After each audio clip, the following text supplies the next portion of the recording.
Millionaire opened his eyes after surgery, shocked to see the young girl doctor who saved his life look just like him. Hi, my most beautiful, precious family. Let's begin with a short prayer. Dear God, thank you for this amazing YouTube family. Heal me completely and bless each one of them with peace, joy, and love. Keep us united. Amen. This is your Mr. Peter. I'm still in New York for medical treatment, but your prayers and love are holding me up. I miss you deeply, and every message you send gives me strength. Please, my sweet family. If you see my videos on other channels, they are stolen.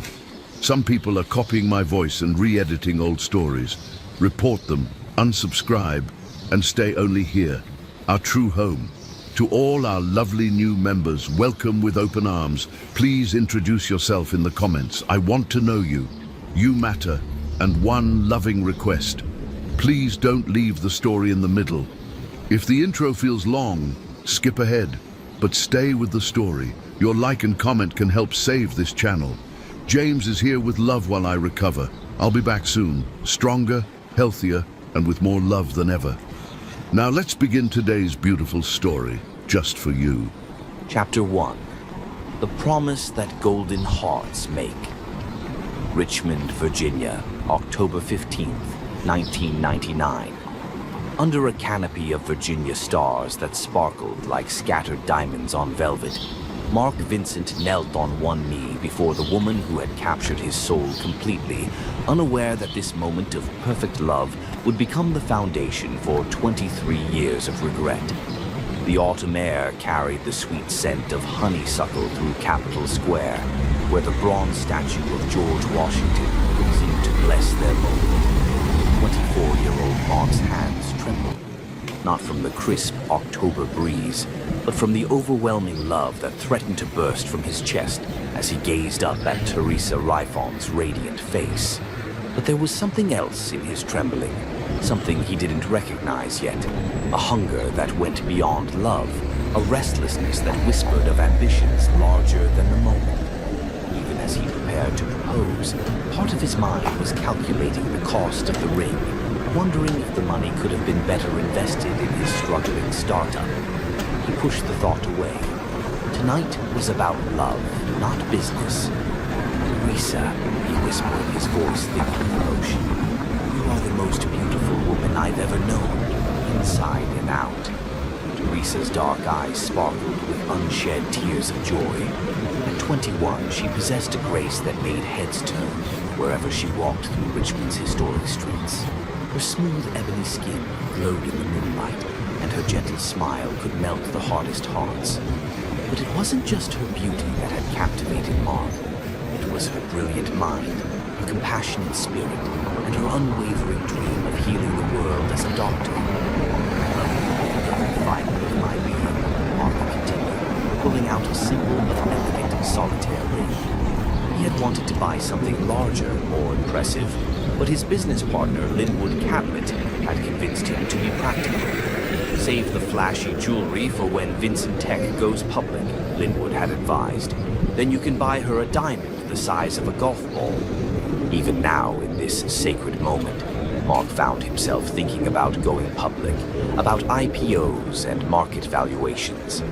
He forced himself to focus on Teresa's face. But more than that, I believe in you, he said, the words flowing easier now. I believe in your dreams, your strength, your incredible heart. The ring caught the streetlight, sending tiny rainbows dancing across Teresa's face. She gasped, covering her mouth with delicate hands that Mark knew would one day hold stethoscopes and save lives. Mark, she breathed, are you... Teresa Rayfon, he said with all the conviction in his young heart. Will you marry me? Will you let me spend my life supporting your dreams and building a future where you can become the amazing doctor I know you're meant to be? The tears spilled over them, cascading down her cheeks like liquid starlight. Yes, she whispered. Yes, Mark, with all my heart. Yes. As he slipped the ring onto her trembling finger, Mark made the most sacred vow of his life. I promise you, my love, that after we're married, I'll I'll do everything in my power to help you achieve your dream of becoming a doctor. We'll build an empire together. You healing hearts and saving lives. Me connecting the world through technology. Nothing will ever come between us and our dreams. Nothing except ambition, he thought, unbidden. Then immediately felt guilty for the thought. A kiss under the Virginia stars tasted of promises, hope, and a love so pure it seemed capable of conquering any obstacle. But even as their lips met, Mark's phone buzzed with a text from a potential investor. He ignored it. The sound planted a seed of something that would grow into a monster. 6 months later, April 20th, 2000. The wedding of Mark Vincent and Teresa Rifon was a fairy tale come to life. Though Mark spent much of the morning fielding calls about a potential contract that could transform Vincent Tech overnight. Mark, honey, can you please put the phone away? Teresa had asked gently as he paced their hotel suite in his tuxedo, negotiating terms with the client while she finished her makeup. It's our wedding day. Just 5 more minutes, sweetheart, he had promised. The same promise he would make countless times in the coming years. This could change everything for us. In the historic St. Paul's Episcopal Church, where Confederate President Jefferson Davis once worshipped, 200 guests witnessed what appeared to be the union of 2 souls destined for greatness. Several people noticed that Mark checked his phone twice during the ceremony and seemed distracted during parts of the vows. Teresa walked down the aisle in her grandmother's restored wedding dress, a vision of timeless elegance that made Mark's breath catch. Though he couldn't help calculating how much the wedding was costing, and whether the money could have been invested in the company. Instead, "You're so beautiful," Mark whispered as she reached the altar, taking her hands in his. "Can't believe you're going to be my wife." The ceremony was nearly perfect. Mark's voice only wavered once, when his phone vibrated during the exchange of rings, and he had to resist the urge to check it. When it came time for their personal promises, he looked directly into her eyes and said, "Teresa, I vow before God and all our loved ones that I will support your dreams with every breath in my body. Your success will be my success, your joy will be my joy, and your dreams will become our dreams."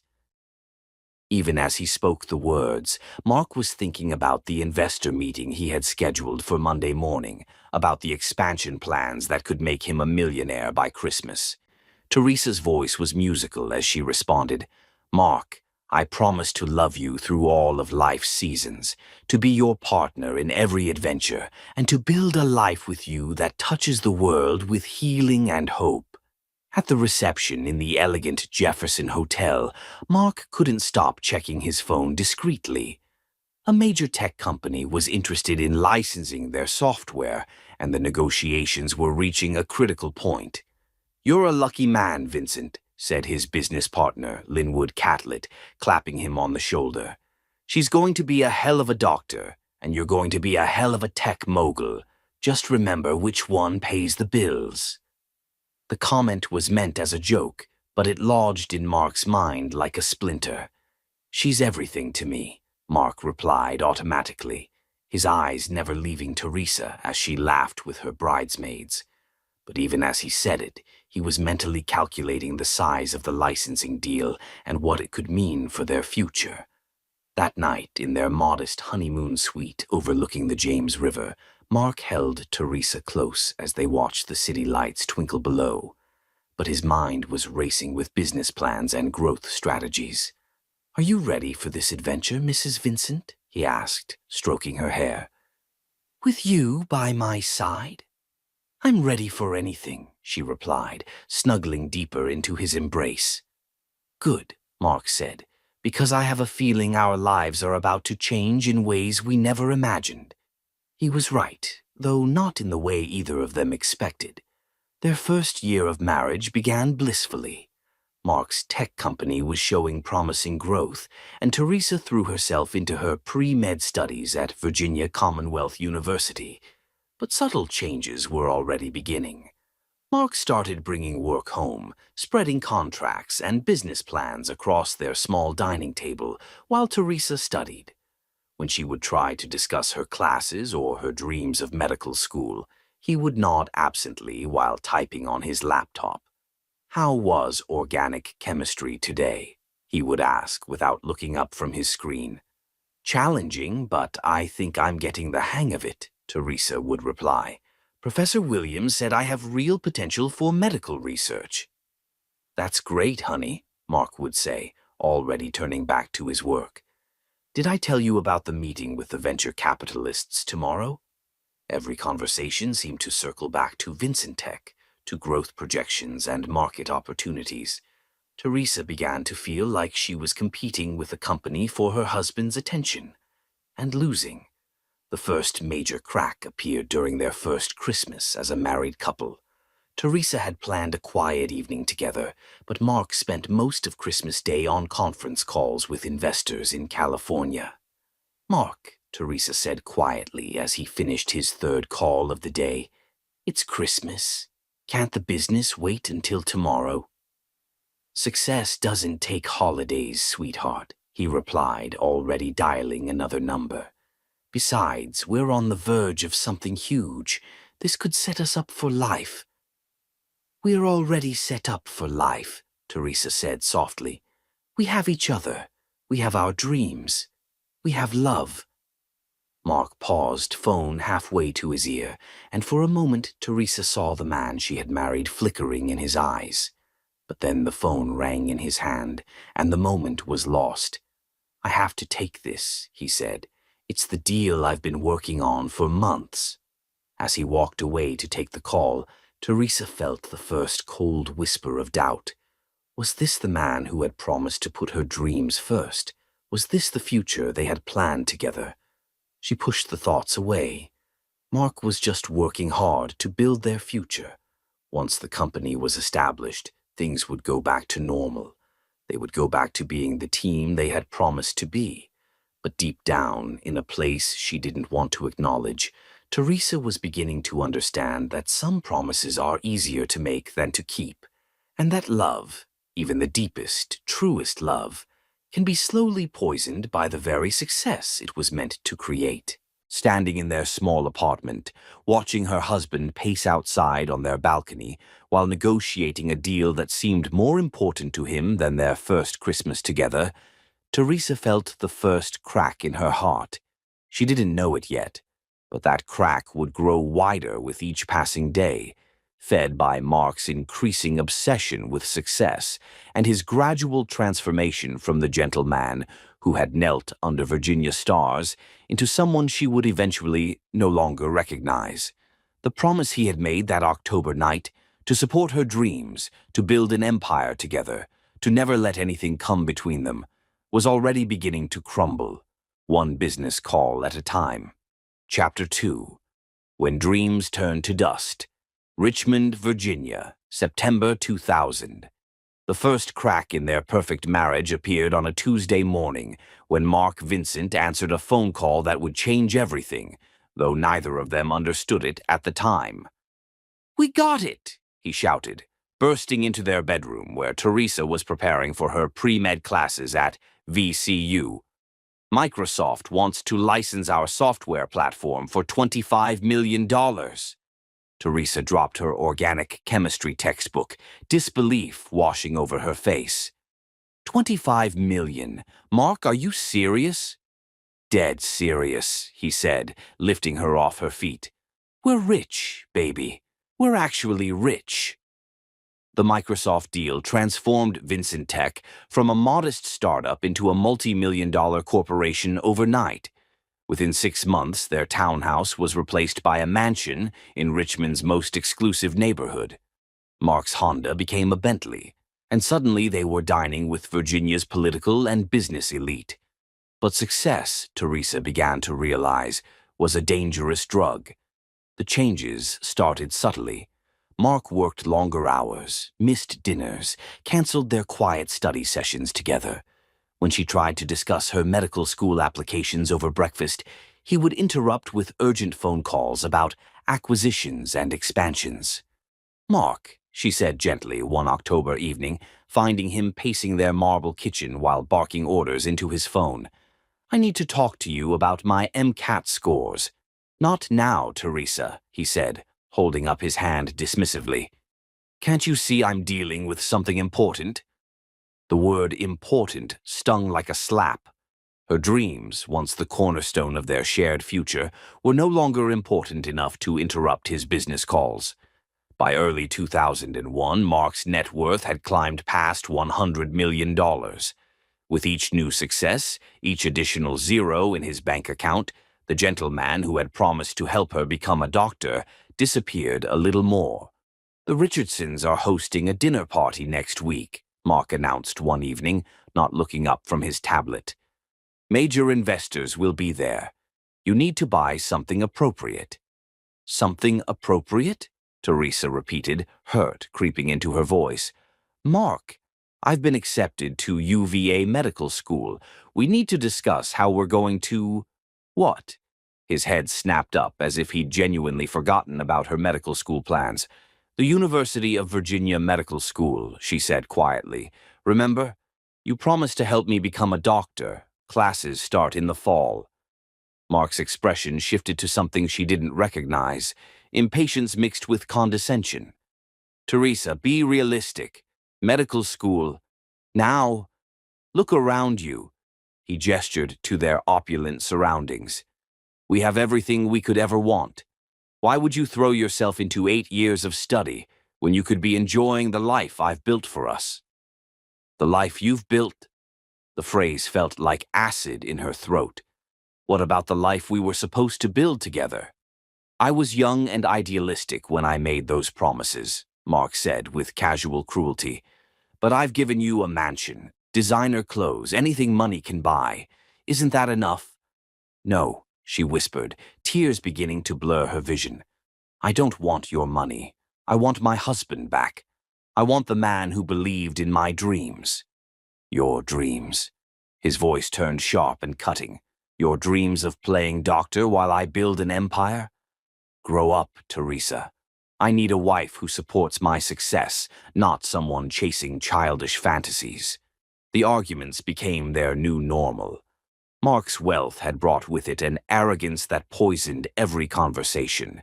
He surrounded himself with people who told him he was brilliant, visionary, unstoppable. He began to believe that his money made him superior in every aspect of life. You embarrassed me at the charity gala, he said coldly, after an event where Teresa had spent the evening discussing healthcare initiatives with other attendees. Nobody wants to hear your opinions on medical research. These people discuss real power, real influence. Real power? Teresa shot back, her patience finally cracking. What's more powerful than saving lives? What's more important than healing the sick? Making the money that funds the hospitals, he replied with devastating cruelty. Without people like me, there would be no medical research, no hospitals, no jobs for little doctors to play hero in. The contempt in his voice shattered something irreparable inside her heart. The final confrontation came on a bitter February evening in 2001. Mark had just closed a deal that pushed his net worth past $500 million. He found Teresa at their kitchen table, surrounded by medical school acceptance letters. "What's all this?" he asked, his voice already edged with irritation. "I've been accepted to Johns Hopkins, Harvard, and Stanford," Teresa said quietly. "Full scholarships to all three. We can finally fulfill the promise you made, Mark."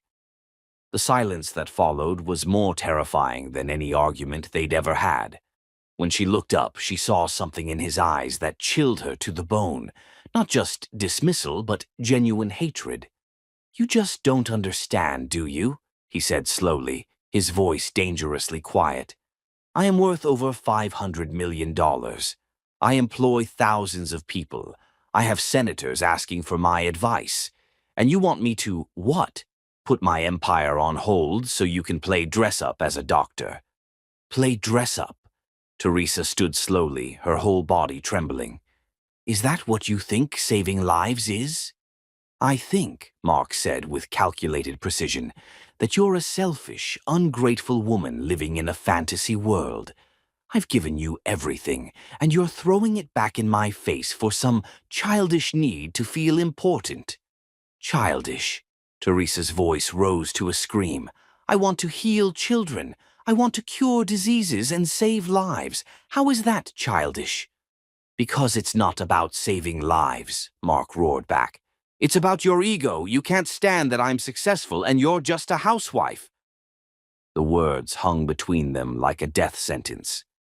Teresa stared at the man she had loved with every fiber of her being and saw a stranger wearing his face. Just a housewife, she repeated softly. That's all you're qualified to be, Mark said with devastating finality. And if you can't accept that, then maybe you don't belong here. The ultimatum was clear and cruel. Choose his version of their life, or lose him entirely.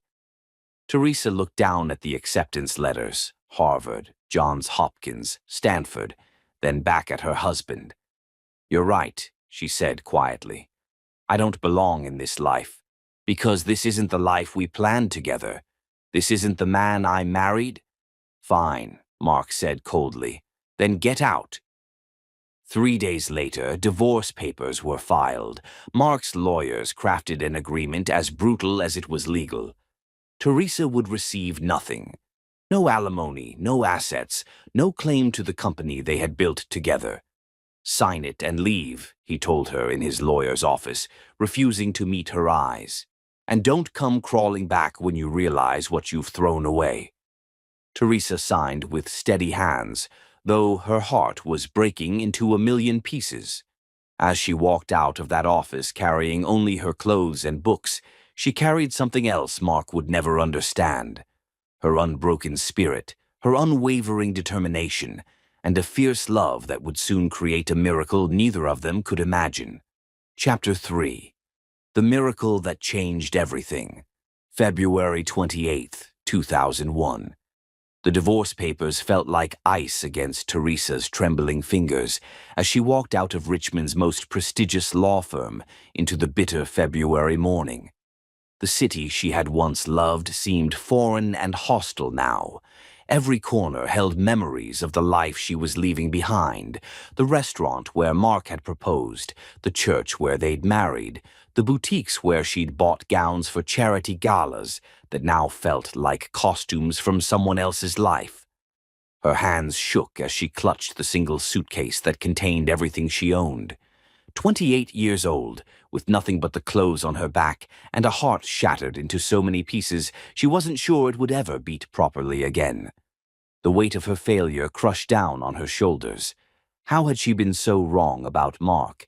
How had she mistaken cruelty for strength, arrogance for confidence? The man who had promised to support her dreams had become the person who destroyed them with surgical precision. As she walked down Franklin Street toward the bus station, each step felt like walking through quicksand. The acceptance letters from Harvard, Johns Hopkins, and Stanford were still in her purse, meaningless now. Without Mark's financial support, medical school was impossible. She had no family money, no trust fund, no safety net except her own determination. But even that felt broken now.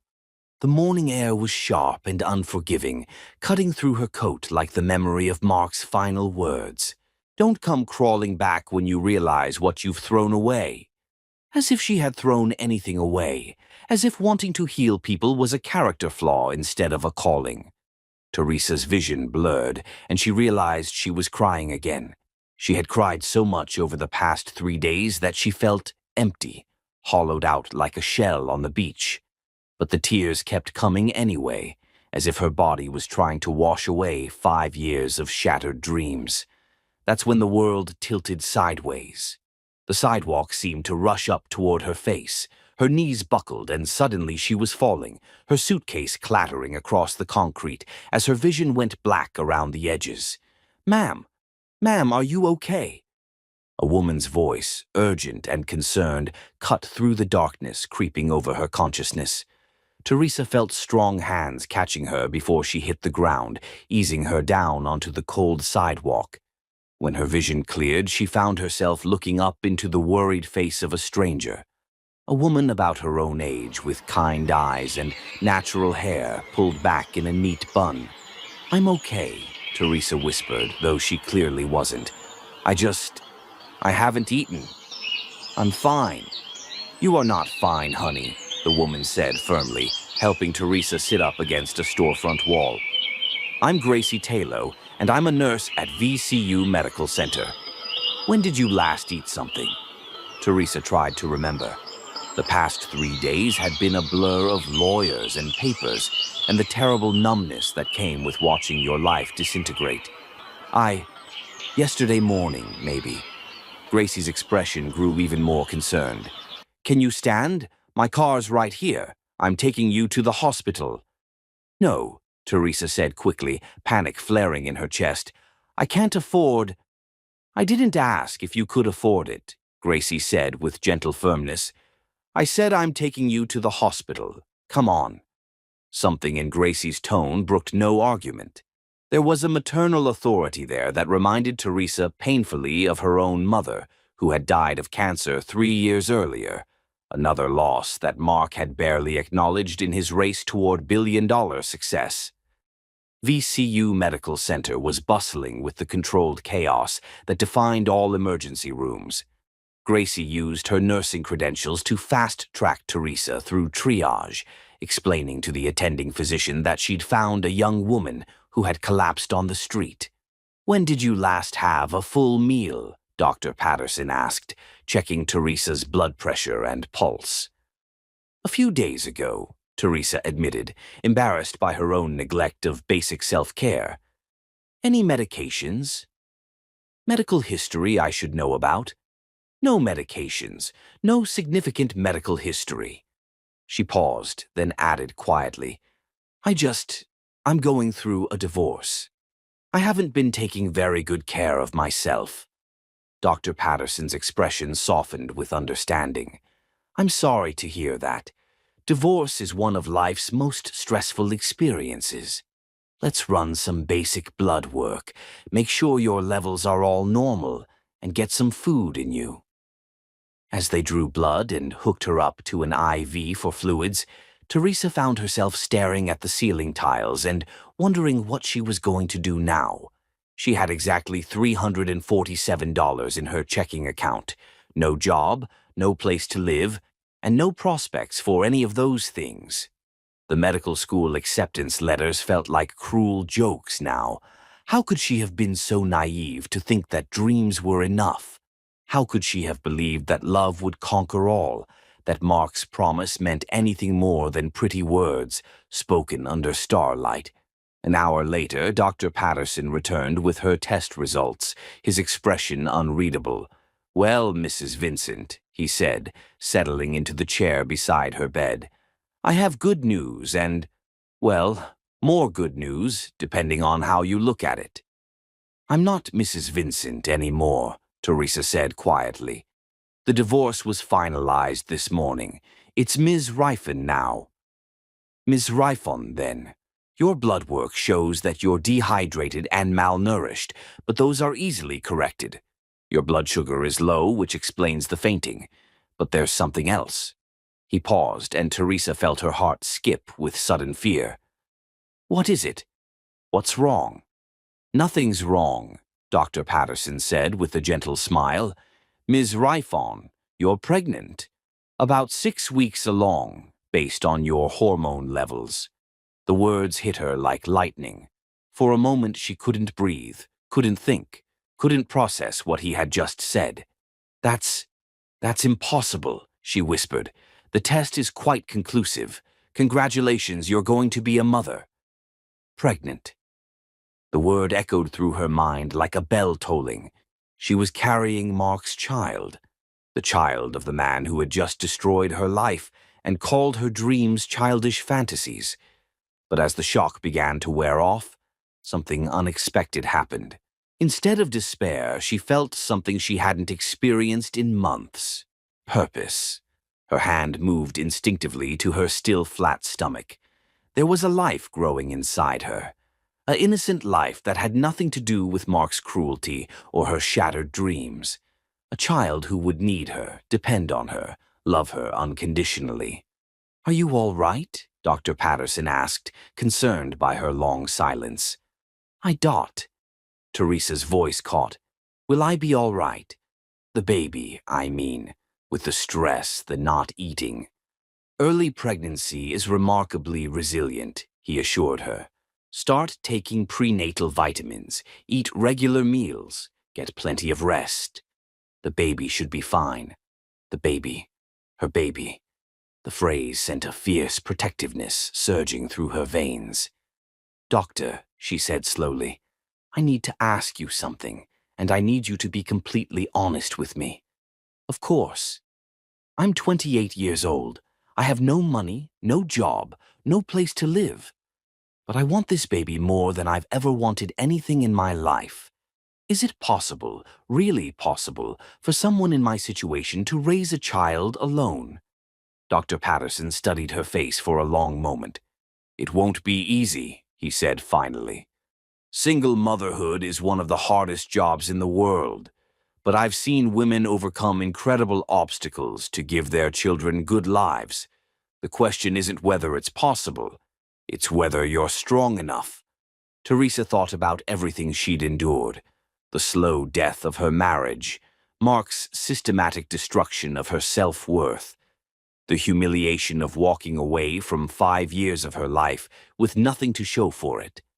"I am," she said with quiet conviction. "I'm strong enough." When Gracie returned to check on her, she found Teresa sitting up in bed with a look of determination that transformed her entire face. "How are you feeling, honey?" Gracie asked. "Different," Teresa said honestly. "Scared, but hopeful, maybe. Gracie, I need to ask you something. Do you know anywhere I could find a job, and maybe a place to stay? I don't have much money, but I'm a hard worker, and I'm good with people." Gracie's eyebrows rose. "What kind of work are you looking for?" "Anything. I'll clean houses, wait tables, stock shelves, whatever it takes. She paused, then decided to trust this kind stranger who had already shown her more compassion than her own husband. "I just found out I'm pregnant, and I need to build a life for my baby." The smile that spread across Gracie's face was like sunshine breaking through storm clouds. "Honey, are you interested in healthcare? My church runs a program that trains nurses' aides and medical assistants. It's a 6-month program, and they help with job placement afterward." Teresa's heart leaped. Healthcare. Not medical school, not her original dream, but still a chance to heal people. Still a chance to make a difference. "I would love that," she said, her voice thick with emotion. "And my cousin runs a boarding house for women in transition. Clean, safe, affordable. I could call her if you'd like."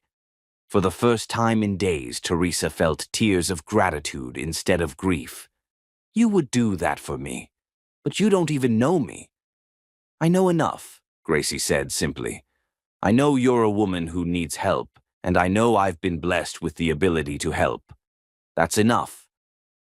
As Teresa lay in that hospital bed, one hand resting protectively over her stomach, she made a vow that was even more sacred than the wedding promises she'd spoken 5 years earlier. "I promise you," she whispered to the tiny life growing inside her, "that I will give you everything I have. I will work harder than I've ever worked, love you more fiercely than I thought possible, and I will make sure you grow up knowing that dreams are worth fighting for. Your father may have forgotten how to believe in dreams, but I never will." The baby couldn't hear her yet, couldn't understand the magnitude of the promise being made, but somewhere in the mysterious depths of life itself, a connection was being forged that would prove stronger than abandonment, deeper than betrayal, and more powerful than all the money in the world. Teresa Riefan had lost a husband, a marriage, and a future she thought she wanted. But in that sterile hospital room, surrounded by the beeping of monitors and the antiseptic smell of medical equipment, she discovered something infinitely more valuable: the fierce, unbreakable love of a mother for her child and the iron determination to build a better world for the next generation. Chapter 4: The Strength That Mountains Envy, March 2009 to September 2024. At 4:30 in the morning, while the rest of Richmond slept, Teresa, Refawn's alarm clock shattered the darkness with the persistence of a war drum.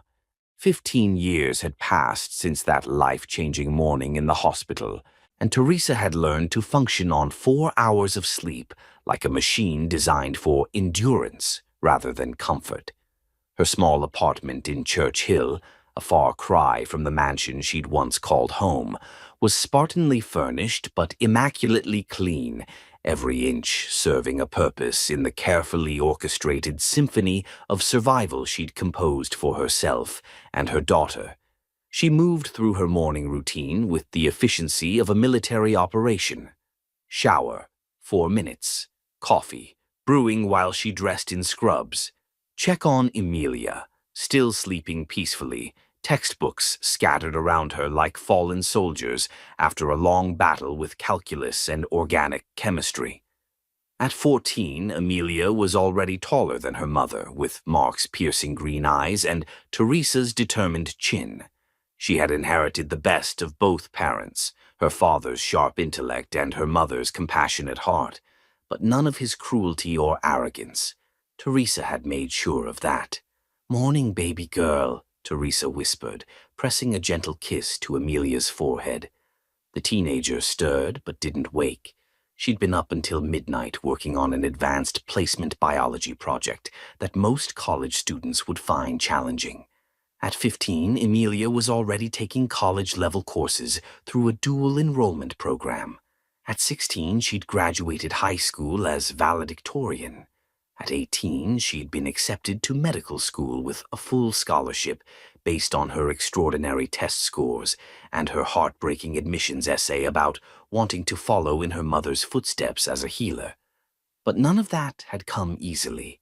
Every single achievement had been paid for with Teresa's blood, sweat, and relentless determination.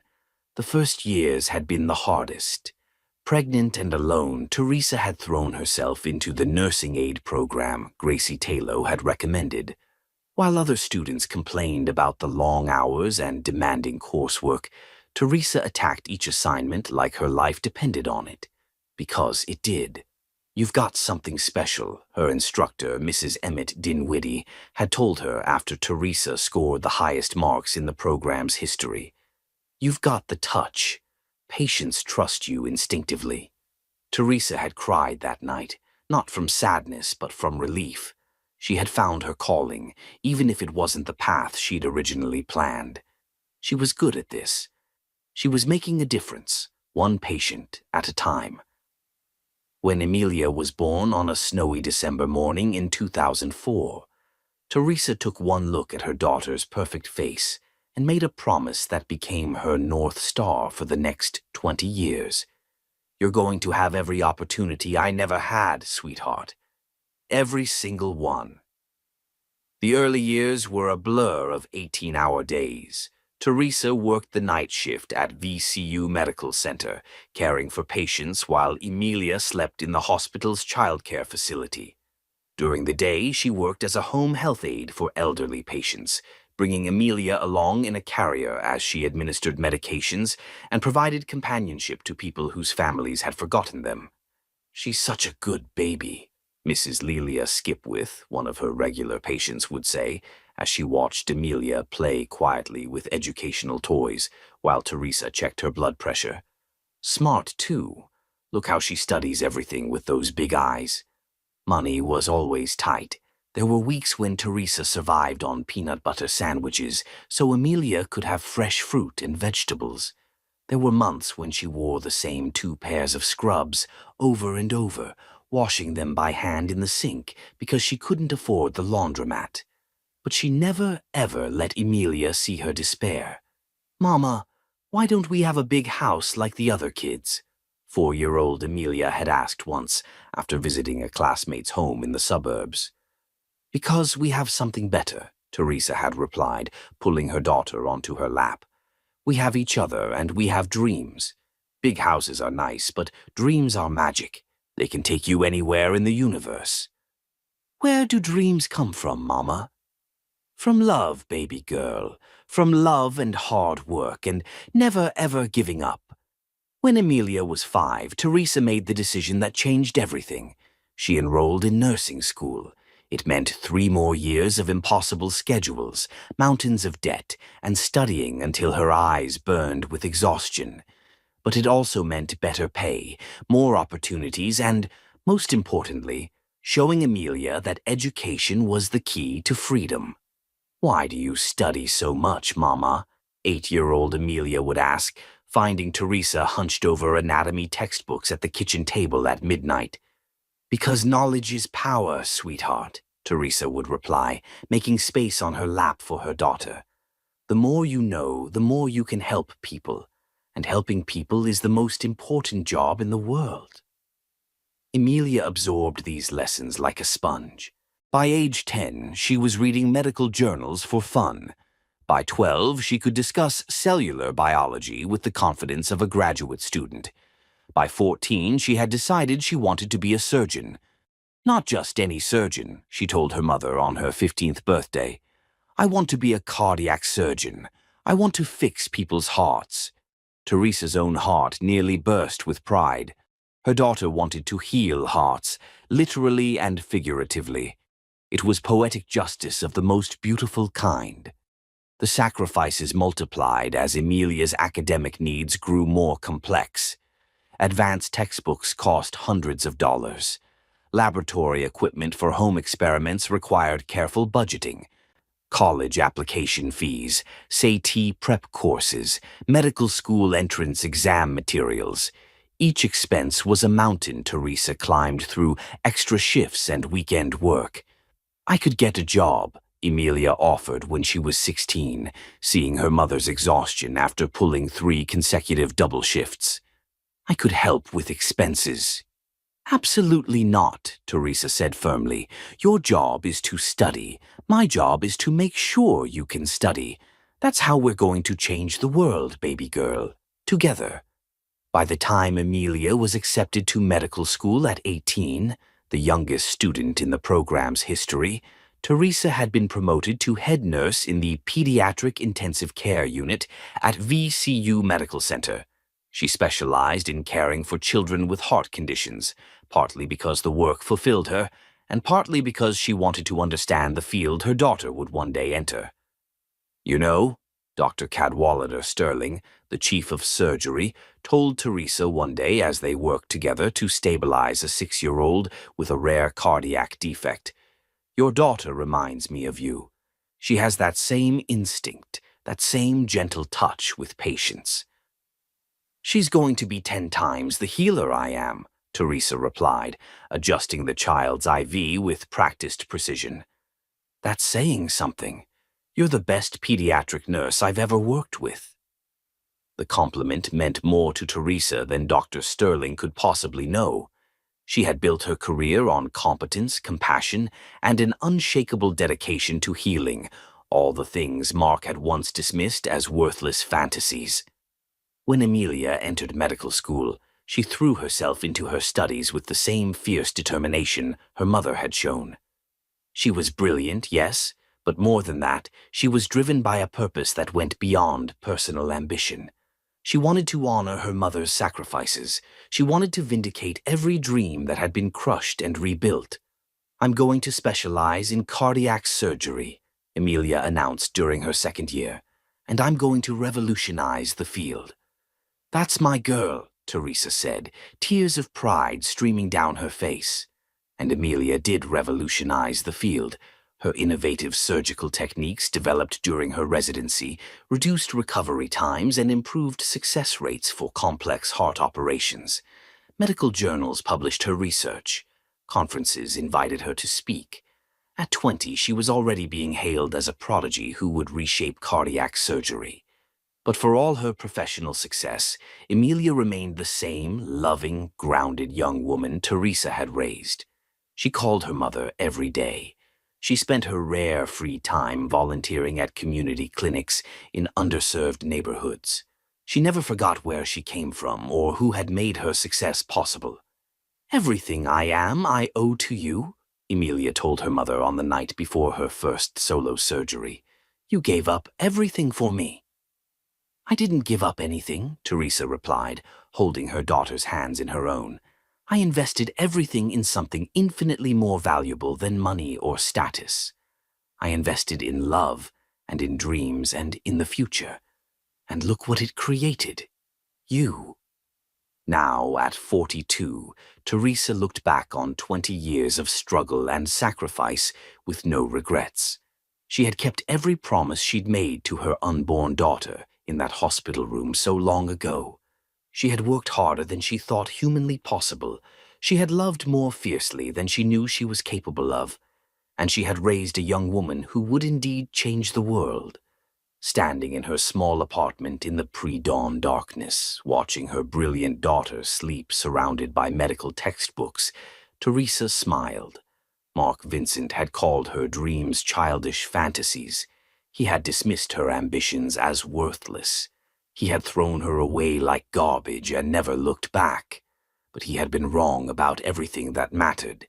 Dreams weren't fantasies, they were blueprints for the future. Love wasn't weakness, it was the strongest force in the universe. And the woman he had discarded had created something infinitely more valuable than his billions. A daughter who would save lives, heal hearts, and prove that sometimes the most beautiful victories come from the ashes of the deepest defeats. Another step forward in the journey that had started with a broken heart and a sacred promise. And somewhere in Richmond, Mark Vincent was about to face the biggest crisis of his life. A crisis that only the daughter he'd never known existed could solve. Chapter 5. When Titans Fall from Grace. Richmond, Virginia, September 15th, 2024. The boardroom on the 42nd floor of the Vincent Tower trembled with barely contained hostility as two titans of Virginia's business world faced off across a mahogany table that had witnessed 1,000 corporate battles. Mark Vincent, now 49 and worth an estimated $3.2 billion, sat at the head of the gleaming conference table like a modern-day emperor surveying his domain. His dark hair showed the first silver threads at the temples, and his once warm green eyes had hardened into chips of ice that could freeze the soul of anyone foolish enough to cross him. Across from him, Linwood Catlett leaned back in his chair with the casual confidence of a predator who had finally cornered his prey. At 50, Linwood had grown soft around the middle, but his mind remained sharp as a surgical blade, calculating every angle, every weakness, every opportunity to strike. "The offer is more than generous, Mark," Linwood said, his voice smooth as aged bourbon. $12 billion for your entire portfolio. Vincent Tech, the subsidiary companies, the patents, the government contracts, everything. You could retire to some private island and never worry about quarterly earnings again. Mark's laugh was devoid of humor. "Generous? Linwood, my cybersecurity division alone is worth $8 billion. You're offering me pocket change and calling it generosity. I'm offering you a way out before the Federal Trade Commission investigation destroys everything you've built," Linwood replied, his mask of friendliness slipping just enough to reveal the shark beneath. "Did you really think those bribes to Pentagon officials would stay hidden forever?" The temperature in the room seemed to drop 10 degrees. Mark's knuckles went white where he gripped the edge of the table. "Those are allegations. Unproven allegations from disgruntled competitors who can't handle being outmaneuvered in the marketplace.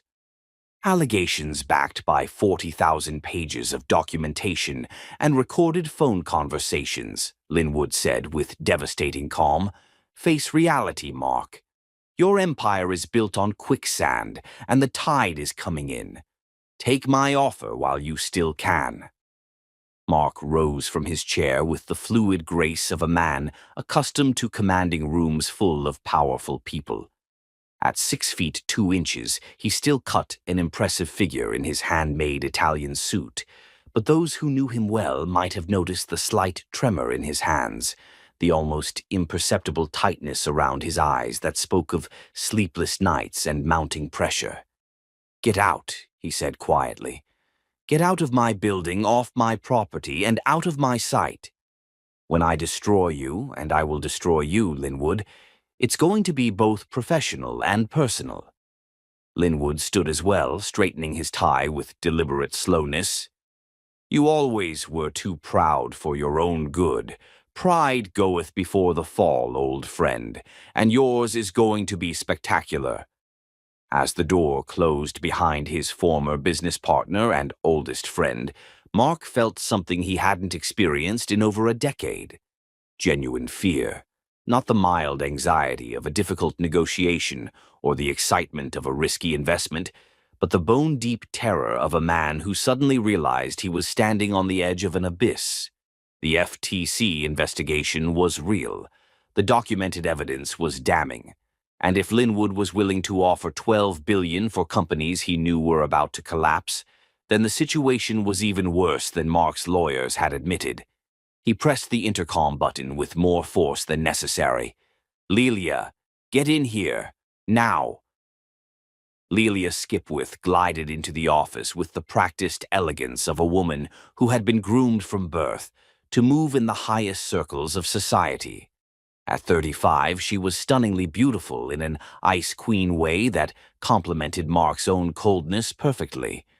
Her platinum blonde hair was pulled back in a severe chignon that accentuated her sharp cheekbones, and her gray eyes held the calculating intelligence of someone who viewed human relationships as business transactions.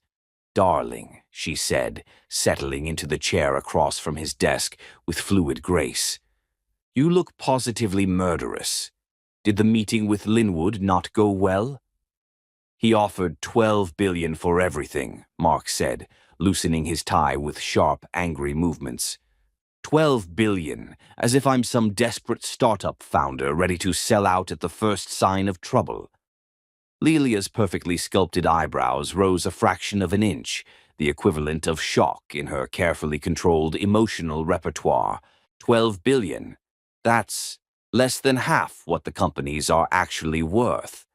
Exactly, which means he knows something I don't, or he thinks I'm more desperate than I am. Mark began pacing behind his desk, his agitation finally breaking through the ironclad self-control that had made him legendary in business circles. "The FTC investigation is accelerating. My lawyers think they might file formal charges within the month. And if they do, criminal prosecution, possible prison time, complete destruction of everything I've built." The words tasted like ashes in his mouth. 20 years of relentless ambition, of sacrificing everything and everyone for success, potentially reduced to nothing by the very methods that had made him billions. Lelia was quiet for a long moment, studying her perfectly manicured nails with the kind of focus most people reserved for life-or-death decisions. When she looked up, there was something different in her expression, a calculation Mark had never seen before. "Mark," she said slowly, "perhaps it's time to consider what's truly important. Your health, for instance. You've been working 18-hour days for months. The stress is aging you. Maybe Linwood's offer isn't an insult. Maybe it's an opportunity." Something cold and hard settled in Mark's stomach. An opportunity. To start over, to find some peace, to perhaps even start a family before it's too late. The words were right, but the tone was wrong. There was no warmth, no genuine concern, only the clinical assessment of a woman evaluating her options.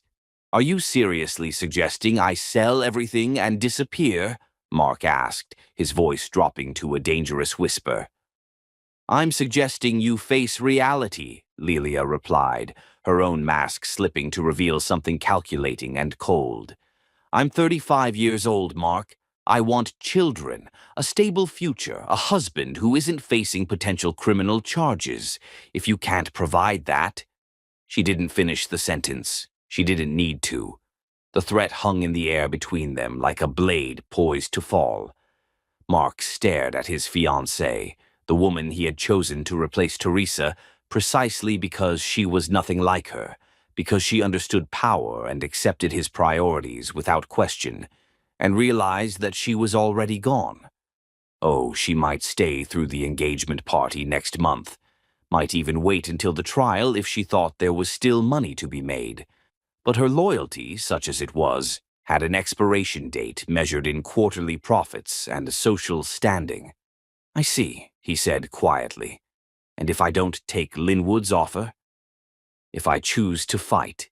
Lelia's smile was beautiful and empty. "Then you'll be fighting alone." That evening, Mark stood alone in his penthouse office, looking out over the city he had conquered and shaped through 2 decades of ruthless ambition.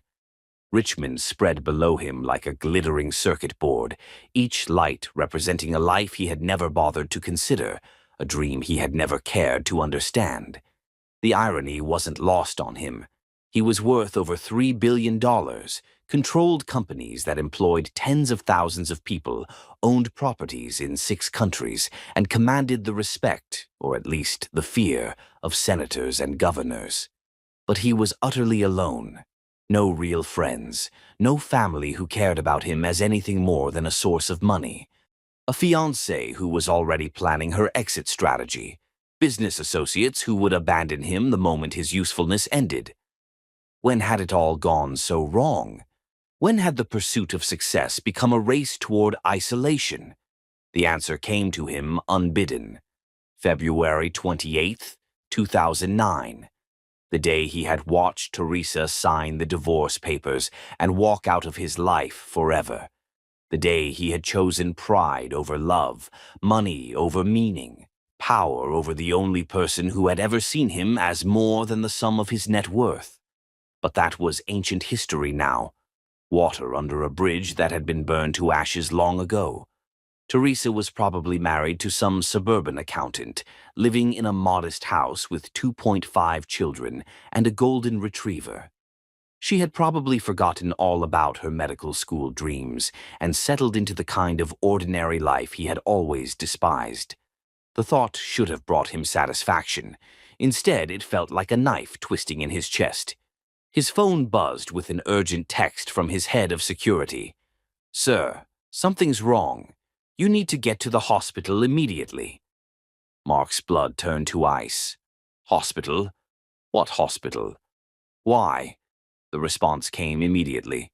"You collapsed during the board meeting. Don't you remember? The ambulance is waiting downstairs." Confusion washed over him. Collapsed? Board meeting? He was standing in his office. He was fine. He was... The world tilted sideways. The sparkling lights of Richmond blurred into streaks of gold and white. The world tilted sideways. The sparkling lights of Richmond blurred into streaks of gold and white.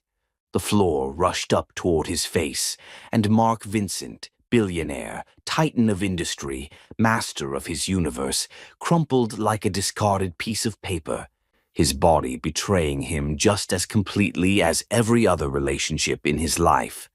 His last conscious thought before the darkness claimed him was a fragment of memory, Teresa's voice on their wedding day, promising to love him through all of life's seasons. He had rejected that love, thrown it away, crushed it under the weight of his ambition. And now, as his heart stuttered and fought against the crushing pressure in his chest, Mark Vincent finally understood what he had truly lost when he chose everything else over the only person who had ever loved him for who he was, rather than what he owned. But understanding came too late. Far, far too late. Chapter 6. The Angel Who Dared to Fly. VCU Medical Center, September 16th, 2024. The emergency department of VCU Medical Center buzzed with controlled chaos, but the arrival of Richmond's most powerful billionaire had transformed urgency into something approaching desperation, and the gathered medical elite were about to witness something unprecedented. Dr. Cadwallader Sterling stood before the hospital's most senior physicians, each face reflecting the same grim reality. Mark Vincent was dying, and conventional medicine had reached its limits. The conference room felt like a courtroom where they were about to deliver a death sentence. "Gentlemen," Dr. Sterling began, his voice carrying the weight of 30 years in cardiac surgery, "we are looking at a case that defies everything we know about surgical intervention." The large monitor displayed Mark Vincent's cardiac imaging in stark detail. Dr. Emmett Dinwiddie, head of cardiology, pointed to the critical area with a laser pointer that trembled slightly in his hand. "The arterial tear is positioned behind the pulmonary artery," he explained, his voice tight with frustration. "Any traditional approach would require moving the entire pulmonary system, which would be fatal given the patient's current condition. The tissue is deteriorating in real time, literally dissolving before our eyes." "Success rate for attempted repair?" Dr. Sterling asked, though the grim faces around the table had already given him the answer. 3%, Dr. Dinwiddie replied grimly. "And that's optimistic. Most cardiac surgeons consider this completely inoperable. We've consulted with specialists from Johns Hopkins, Mayo Clinic, and Cedars-Sinai. The consensus is unanimous. There is no surgical solution." Dr. Sterling nodded slowly, feeling the weight of professional defeat. In 30 years of cardiac surgery, he had learned to accept the limits of medical intervention. But this case felt different, not just because of the patient's prominence, but because of the technical challenges that seemed to mock decades of surgical advancement. "How long without intervention?" asked Dr. Shelby Claiborne, the hospital's newest attending physician. "Hours, perhaps a day if we maintain complete sedation," Dr. Dinwiddie replied. "Any stress, any elevation in blood pressure, and we're looking at complete aortic rupture. He'll exsanguinate in minutes." The silence that followed was heavy with the weight of impending failure. These were some of the finest cardiac specialists on the East Coast, and they were being forced to admit defeat. "Then we focus on comfort care," Dr. Sterling said finally. "Contact his family, make arrangements for... Actually, there might be another option." Every head turned toward the conference room entrance. Dr. Amelia Rafin stood in the doorway, still in surgical scrubs from the emergency appendectomy she had just completed. At 23, she commanded attention not through age or rank, but through the quiet confidence that had made her legendary among the medical staff. But there was something else in her bearing today, a certainty that bordered on defiance, as if she were about to challenge the fundamental laws of cardiac surgery. "Doctor Rafon," Dr. Sterling said with surprise, "this is a senior staff consultation. The patient's condition is—" "I've been studying Mr. Vincent's case since his admission 4 hours ago," Emilia interrupted respectfully but firmly. "I've run multiple simulations, consulted with biomedical engineers, and I believe there's a surgical approach that hasn't been considered." Several physicians exchanged skeptical glances. Dr. Dinwiddie spoke first, his tone carefully controlled. "Dr. Rifon, while we appreciate your enthusiasm, this case has challenged some of the most experienced cardiac surgeons in the region. The technical impossibilities alone are only impossible if we're thinking conventionally," Emilia replied, moving toward the imaging display with purpose. "But what if we stop thinking about this as a repair and start thinking about it as a complete reconstruction?" She activated the laser pointer, highlighting specific areas with surgical precision. But this wasn't just pointing. She was building a three-dimensional mental model that others couldn't see. "Traditional approaches fail because they treat this as a standard aortic repair," she began, her voice gaining strength. But the damage is too extensive for repair. Instead, we need to create an entirely new arterial pathway using a modified Bentall procedure combined with Y-graft reconstruction. The room fell silent. Dr. Sterling studied the imaging with renewed interest, his mind racing through the implications of what she was suggesting. The technical complexity would be staggering, Dr. Dinwiddie said slowly. The angle of approach, the limited visibility, the risk of damaging the pulmonary valve, the impossibility of achieving adequate exposure. All manageable with proper planning and innovative technique, Emilia said confidently. I've been developing this approach with Dr. Thompson at MCV for the past 18 months. We've successfully performed similar reconstructions on cadaveric models and laboratory subjects. What kind of laboratory subjects? Dr. Shelby Claiborne asked, her voice sharp with curiosity. Large animal models with artificially created aortic defects matching Mr. Vincent's pathology, Emilia replied without hesitation. Porcine subjects with anatomy modified to replicate human cardiac architecture. We've achieved complete success in 15 consecutive procedures. The number hit the room like a thunderbolt. 15 consecutive successes in a procedure that conventional wisdom deemed impossible. Dr. Sterling stood and approached the monitor, studying the images with the intense focus that had made him famous. Show me the approach. Every step. For the next 30 minutes, Emilia outlined her proposed procedure with the meticulous detail of a master surgeon. She explained every incision, every suture placement, every potential complication, and her strategy for addressing each challenge. Her knowledge was encyclopedic, her technique revolutionary, and her confidence absolute. But it was more than technical expertise. As she spoke, describing blood flow patterns and arterial reconstruction with the passion of an artist discussing her masterpiece, it became clear that this wasn't just medicine to her. It was a calling.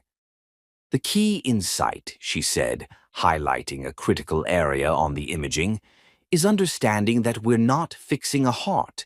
We're creating a new one. The damaged tissue becomes irrelevant when we build entirely new pathways for circulation. It's brilliant, Doctor, Sterling admitted when she finished. Absolutely revolutionary. But Dr. Rifon, you're 23 years old. This would be the most complex cardiac procedure ever attempted at this facility, possibly anywhere. Age is irrelevant when lives are at stake, Emilia replied simply. The question isn't whether I'm old enough. It's whether the technique will save his life. And if complications arise during surgery, Dr. Dinwiddie asked bluntly, if something goes wrong that you haven't anticipated, the liability alone could destroy careers. If complications arise, we adapt, Emilia said with unwavering confidence. But Dr. Sterling, this patient will die without intervention. My approach gives him not just a chance at survival, but the possibility of complete recovery with normal cardiac function. Dr. Sterling studied the young surgeon before him. He had mentored dozens of residents over his career, but never encountered anyone quite like Emilia Rifon. Her surgical skills were exceptional, her innovative thinking revolutionary, and her dedication to patient care absolute. But there was something else, an intangible quality that separated good surgeons from great ones.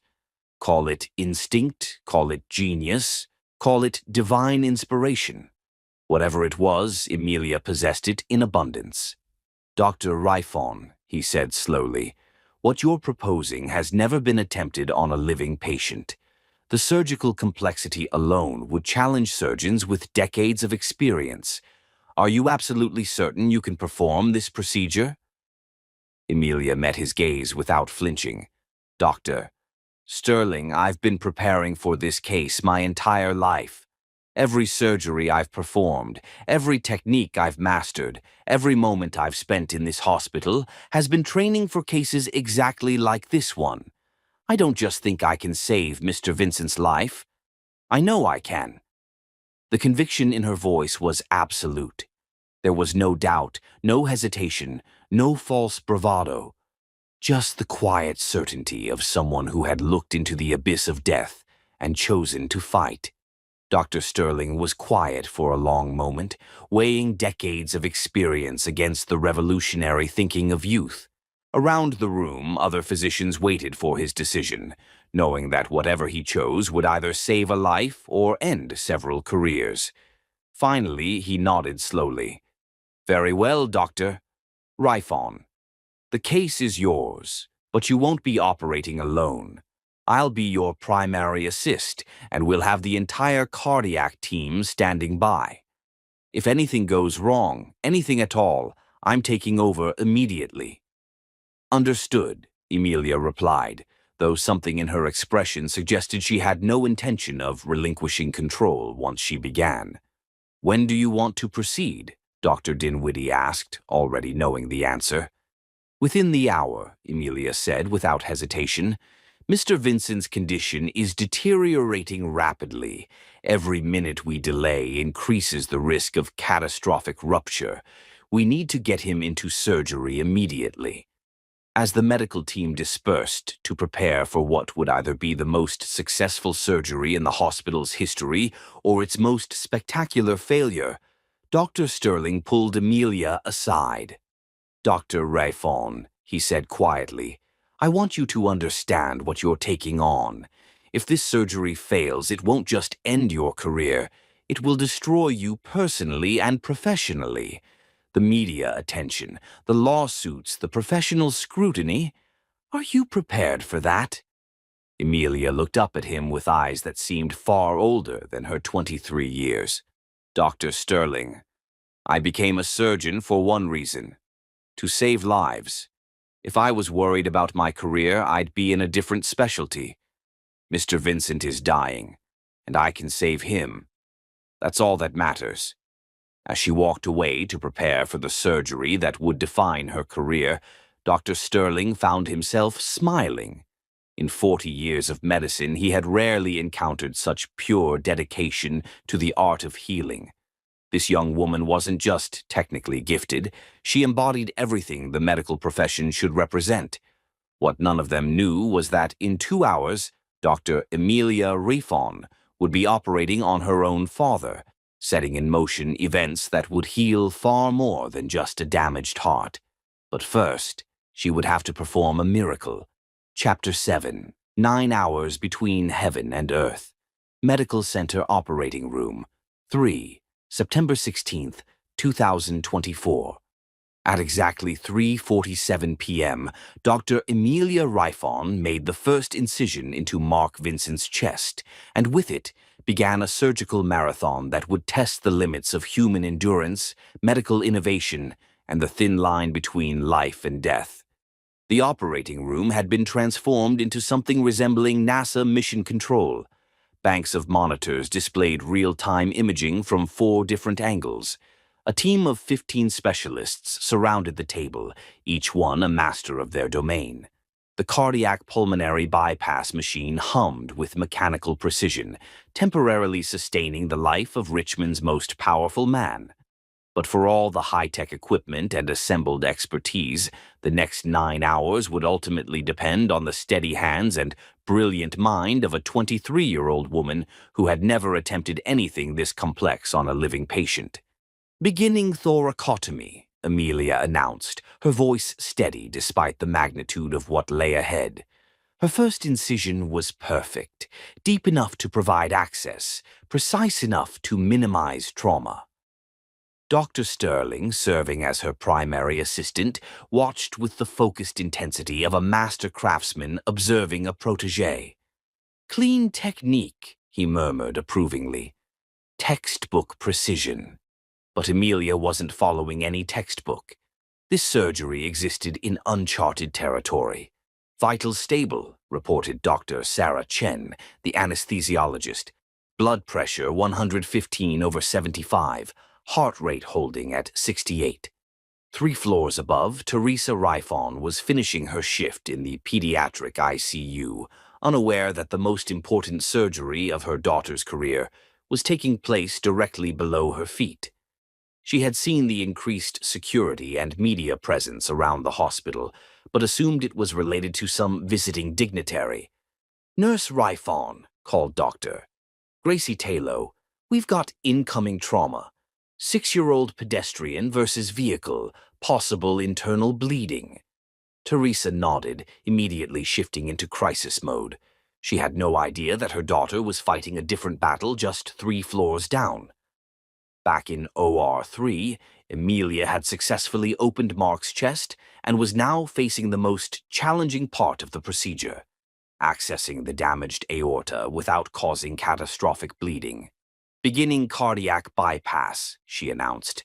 "I need perfect cannulation of the superior and inferior vena cava." The next 30 minutes were a masterclass in surgical precision. Emilia's hands moved with the fluid grace of a concert pianist, every motion deliberate and controlled. She had visualized this procedure hundreds of times, but the reality was far more complex than any simulation. "Bypass established," she reported. "Beginning cooling protocol. Target temperature 32 degrees Celsius." Dr. Sterling monitored the bypass machine while keeping one eye on Emilia's technique. Heart rate dropping to 30-25. Cardiac arrest achieved. You have your window. This was the moment of truth. With Mark's heart stopped and his body temperature lowered to reduce oxygen consumption, Emilia had a limited window to perform the most delicate part of the operation. "Beginning aortic exposure," she said, her voice betraying none of the tension she felt. "Retracting pulmonary artery. I can see the tear." What she saw made her breath catch. The damage was worse than the imaging had shown.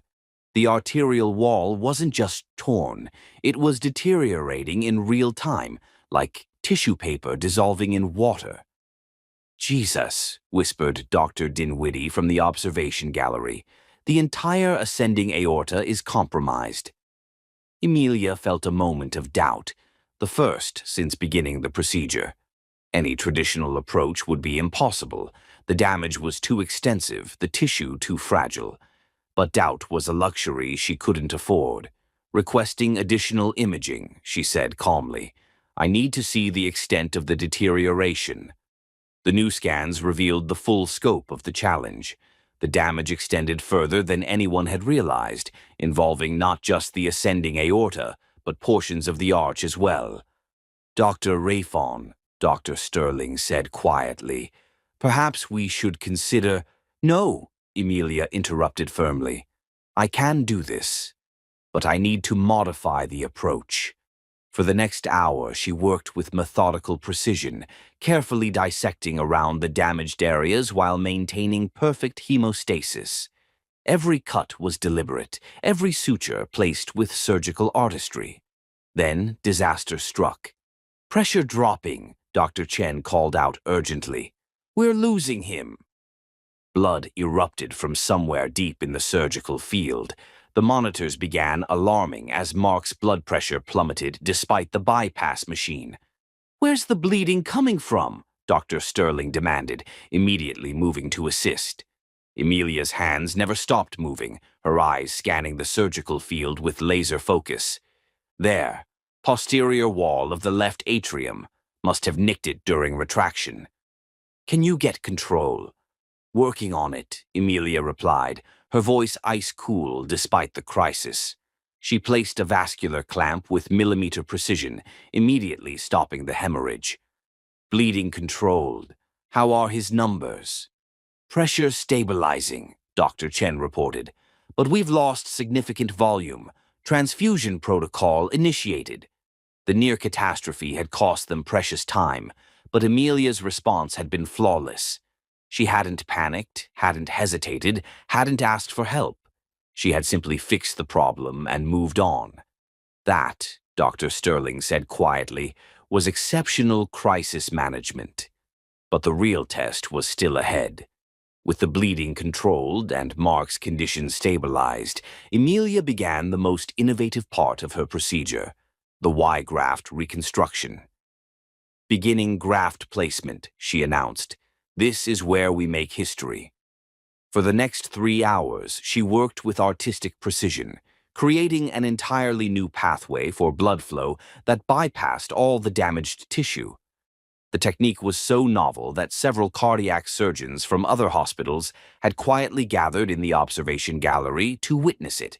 "Incredible," murmured Dr. James Harrison, chief of cardiology at Johns Hopkins, who had flown in specifically to observe. "She's not just repairing the defect, she's redesigning the entire arterial architecture." But Amelia was oblivious to her growing audience. Her entire world had narrowed to the space inside Mark Vincent's chest, to the delicate work of reconstructing a human heart. Hour 6 brought another challenge. As she began the final anastomoses, the connections between the graft and Mark's native arteries, his body began rejecting the hypothermic protocol. "Temperatures rising," Dr. Chen warned. "Body's fighting the cooling. If we can't maintain hypothermia, his brain could—" "I know," Amelia said tersely. "How much time do I have?" "Maybe 30 minutes before we risk neurological damage.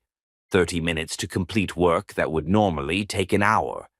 Amelia's hands moved faster, but with no loss of precision. She placed sutures with mechanical efficiency, each one perfect, each one bringing Mark closer to survival. 20 minutes, Dr. Chen called out. Amelia didn't respond. Her focus was absolute, her technique flawless. Sweat beaded on her forehead beneath her surgical cap, but her hands remained rock steady. 10 minutes. The final sutures were the most critical. One mistake, one imperfect connection, and Mark would die on the table. But Amelia's training took over, muscle memory guiding her through the most complex part of the procedure.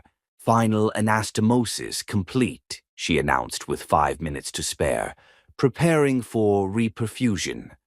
This was the moment of truth.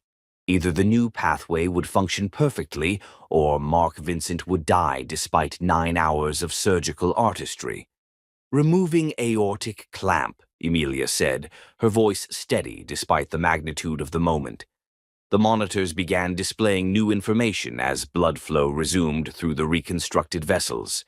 For 30 seconds that felt like 30 years. Everyone in the room held their breath. Then the numbers began to stabilize. Blood pressure optimal. Cardiac output normal. No signs of bleeding or obstruction. "It's working, Doctor," Sterling whispered in amazement. "Dear God, it's actually working." A collective exhale filled the operating room as the reality of what they had just witnessed began to sink in. Dr. Amelia Rifon had not only saved Mark Vincent's life, she had revolutionized cardiac surgery in the process. "Beginning rewarming protocol," she announced, though her voice carried a note of quiet satisfaction that hadn't been there before. "Gradually bringing body temperature back to normal." The final 2 hours were dedicated to ensuring that all systems were functioning properly and that there were no complications from the marathon procedure. Amelia checked and rechecked every connection, every suture, every aspect of her reconstruction. "All parameters normal," Dr. Chen reported. "Heart rhythm stable, blood pressure excellent, no signs of dysfunction." As Mark's body temperature returned to normal and his heart resumed its natural rhythm, Amelia allowed herself a moment of professional pride. She had done more than just save a patient. She had pushed the boundaries of what was possible in cardiac surgery. "Surgery complete," she announced at 12:52 a.m., exactly 9 hours and 5 minutes after making the first incision. "Patient stable, vital signs optimal, no complications." The observation gallery erupted in spontaneous applause, an unprecedented display of emotion in the normally sterile environment of an operating room. Dr. Sterling removed his surgical mask and looked at Amelia with something approaching awe. "Dr. Rifon," he said quietly, "in 40 years of cardiac surgery, I have never seen anything like what you just accomplished. That wasn't just surgery, that was surgical poetry." Emilia nodded her thanks, but her attention was already moving to post-operative care. The surgery was complete, but her responsibility to her patient was just beginning. As Mark was wheeled into the cardiac ICU, still unconscious but alive and stable, Emilia finally allowed herself to feel the exhaustion that came with 9 hours of the most intense surgical work of her life. She had saved a man's life, advanced the field of cardiac surgery, and proven that age was no barrier to excellence. What she didn't know was that in saving Mark Vincent's life, she had set in motion a chain of events that would soon reveal the most shocking truth of all. The patient whose life she had just saved was the father she had never known, and the reunion that was about to take place would heal far more than just a damaged heart. But for now, as she stood in the empty operating room, surrounded by the evidence of her surgical triumph, Dr. Emilia Rifon allowed herself a moment of pure professional satisfaction. She had looked death in the eye and refused to blink. She had taken an impossible case and made it routine. She had, in every sense of the word, worked a miracle. Chapter 8. The Moment When Worlds Collide. Medical Center Cardiac ICU, September 17th, 2024. Mark Vincent's consciousness returned like surfacing from deep water, each layer of awareness breaking over him in waves that carried both relief and bewildering confusion. Pain came first, not the crushing agony he remembered from his collapse, but the manageable discomfort of healing tissue. His chest felt restricted by bandages and surgical tape, his throat raw from intubation. But beneath the physical sensations lay something profound. He was alive.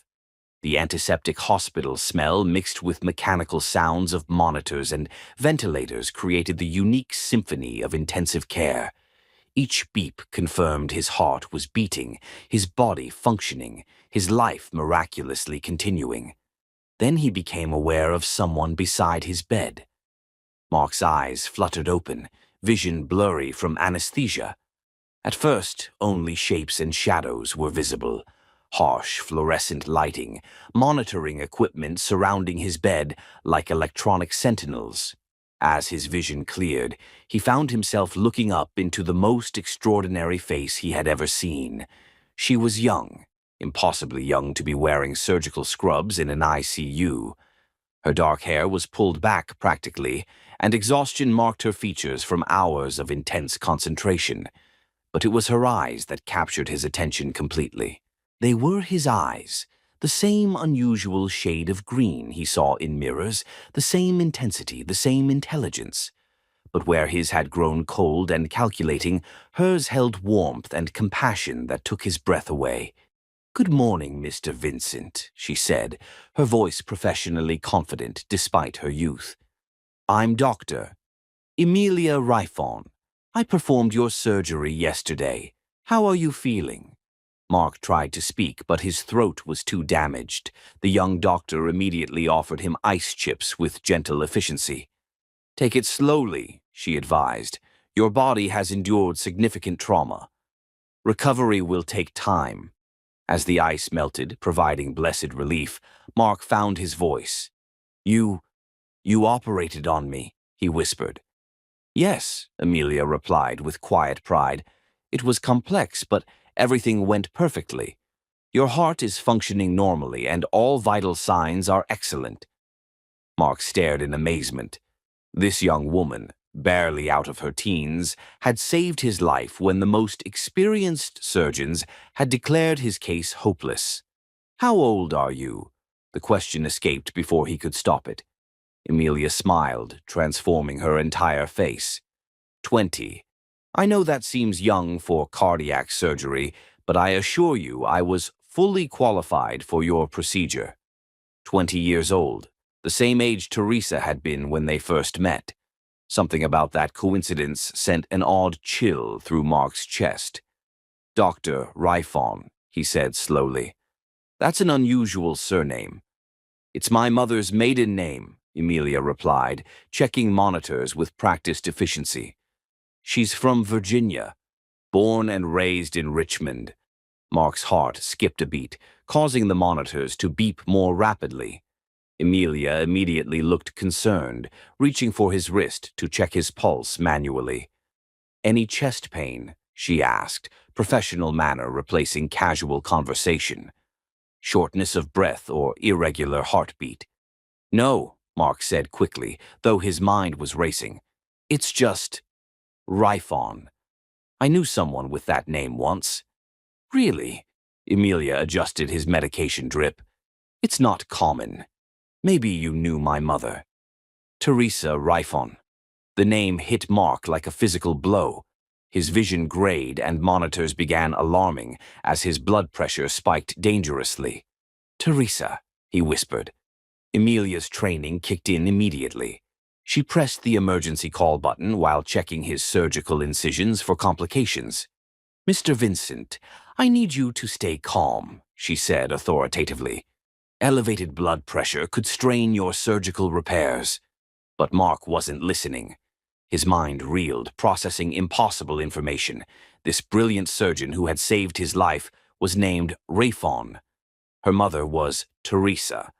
She was 23 years old, 23 years since his divorce, 23 years since he'd last seen his ex-wife. The mathematics were simple, but the implications were staggering. "Your mother," he said urgently, grasping Emilia's wrist with surprising strength. "Teresa Rifon. What does she do?" Emilia looked concerned by his agitation, but answered. "She's a nurse here at VCU Medical Center, Pediatric Intensive Care Unit.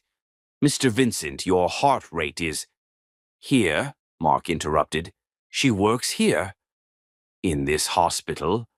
"Yes, she's been here over 15 years. She's one of our most respected nurses." Emilia studied his face with growing concern. "Do you know my mother?" The question hung between them like a bridge spanning 20 years of separation and loss. Mark stared into those familiar green eyes, and began to understand the impossible truth. Before he could find words, the ICU door opened.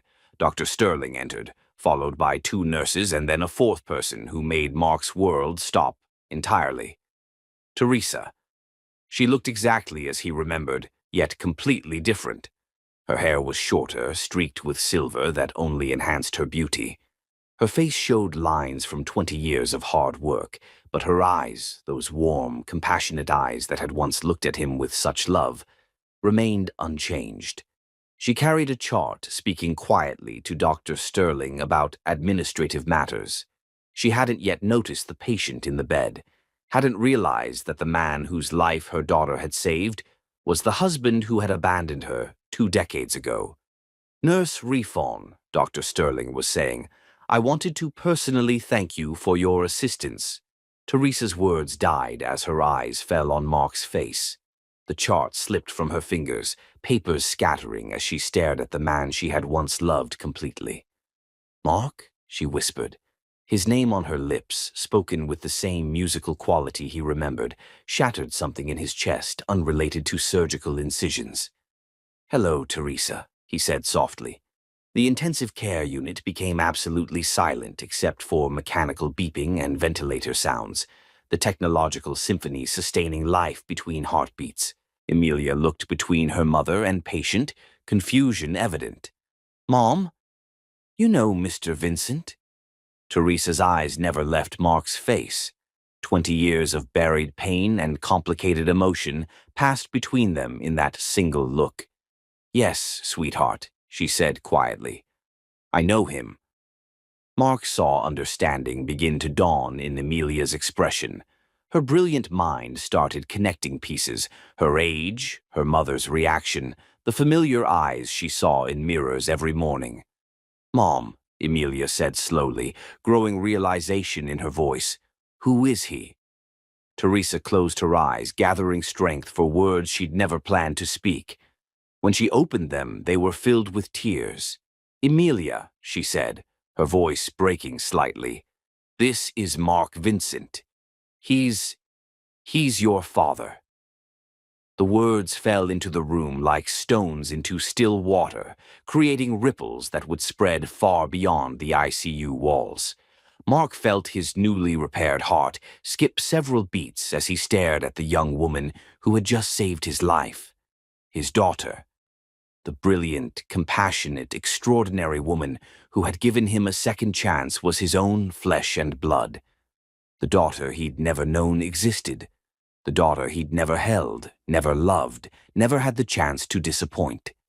Emilia stood frozen, hands still on monitoring equipment, her face cycling through disbelief and shock. "My father," she repeated softly.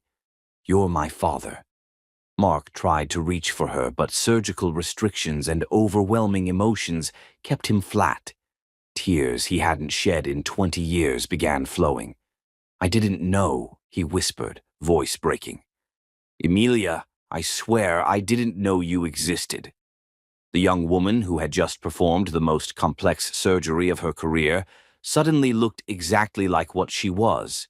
A 20-year-old who had discovered the world was far more complicated than she'd imagined.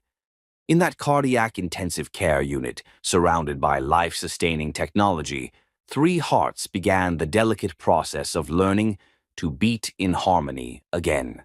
Chapter 9. The Storm That Shattered Souls. 3 days later. Mark Vincent's fury erupted like a dam breaking, his voice cracking with 20 years of suppressed regret and devastating realization. 20 years!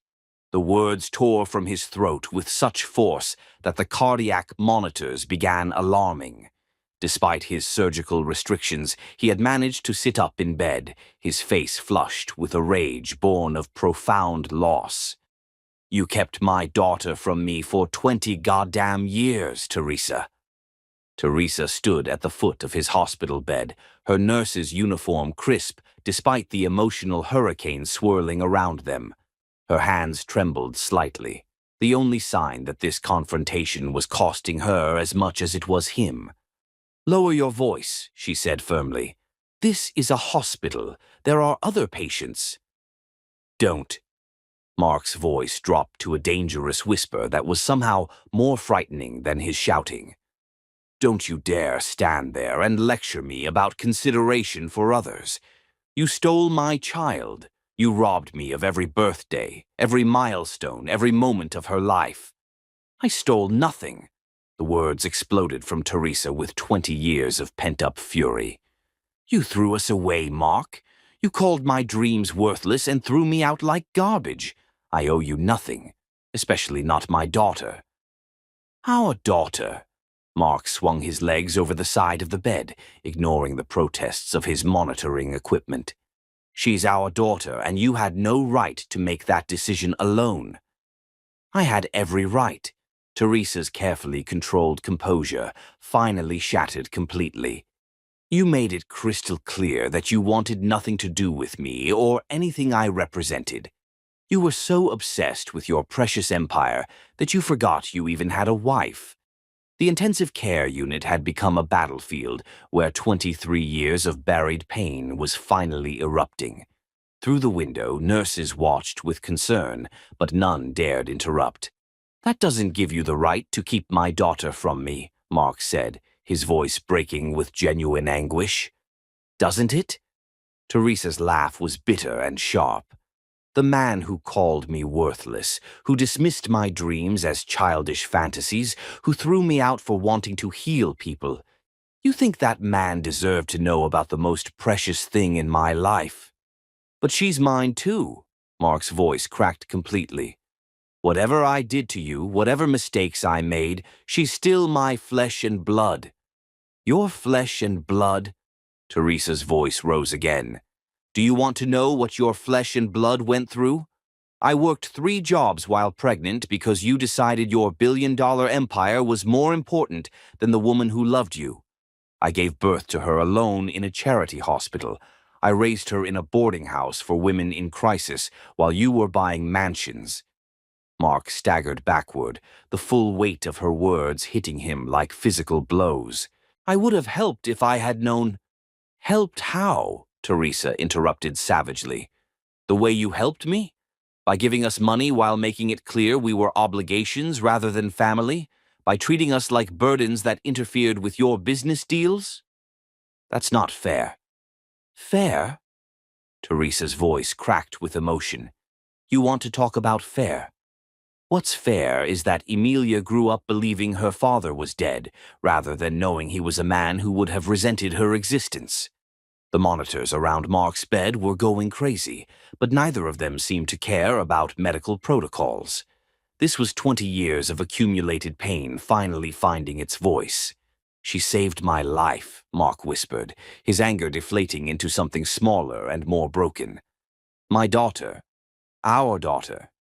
She saved my life, and I never even knew her name.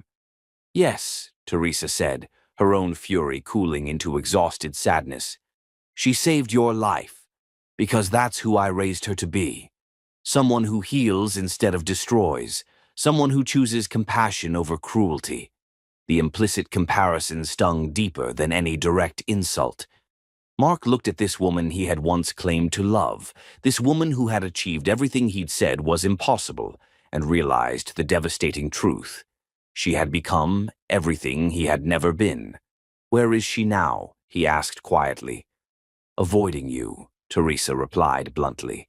She's been staying away from this wing since she learned who you are. What did you tell her about me? The truth. That you were my husband. That you divorced me when I wanted to become a doctor. That you chose money over love. She's intelligent enough to understand the rest. Mark felt something breaking inside his chest that had nothing to do with his recent surgery. She hates me. She doesn't hate you, Teresa said softly. She doesn't know you well enough to hate you, but she knows what kind of man abandons his wife for pursuing her dreams, and she knows that kind of man doesn't deserve to be called a father. The words were a death sentence pronounced with quiet finality. Mark felt the last of his anger drain away, replaced by a grief so profound it made his surgical pain seem insignificant. I missed everything, he said, his voice barely audible.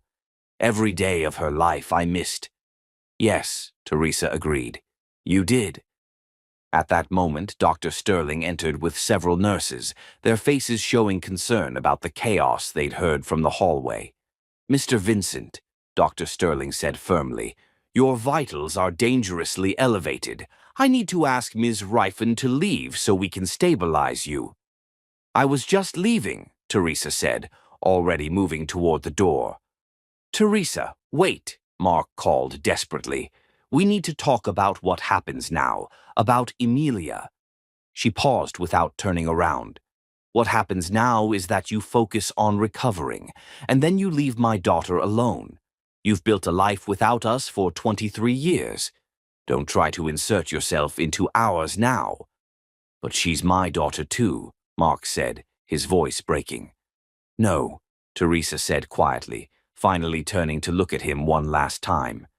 She's my daughter. You're just the man whose life she chose to save. As the door closed behind her, Mark felt the full weight of 23 years of lost opportunities settle over him like a shroud. He had built an empire worth billions, but he had lost the only things that truly mattered, the chance to love a good woman and the privilege of being a father to an extraordinary daughter. And as the medical team worked to stabilize his vital signs, Mark Vincent wept for everything he had thrown away in his relentless pursuit of everything that ultimately meant nothing at all. Chapter 10. The Love That Defied Impossible Odds. 3 months later, Richmond, Virginia. The birth certificate trembled in Emilia's hands as she stared at the words that had haunted her for 3 months. Father. Mark Vincent. 23 years of unanswered questions suddenly had a name. The same name that dominated Richmond's business headlines. The same man whose life she had saved without knowing their connection. The blank space she had wondered about her entire life was filled, but the revelation brought more confusion than clarity. For months, she had buried herself in surgical rotations, working 18-hour days to avoid confronting the family drama that had exploded around her. But avoidance had its limits. Her phone buzzed. Girl, you can't hide forever. Your mom's worried, and from what I hear, your father's volunteering at every clinic in Richmond like he's trying to save his soul. Time to face this. Shelby.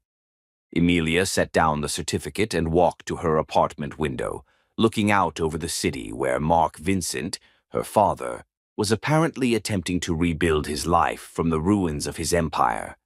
The news reports painted a picture of a fallen billionaire doing penance through community service.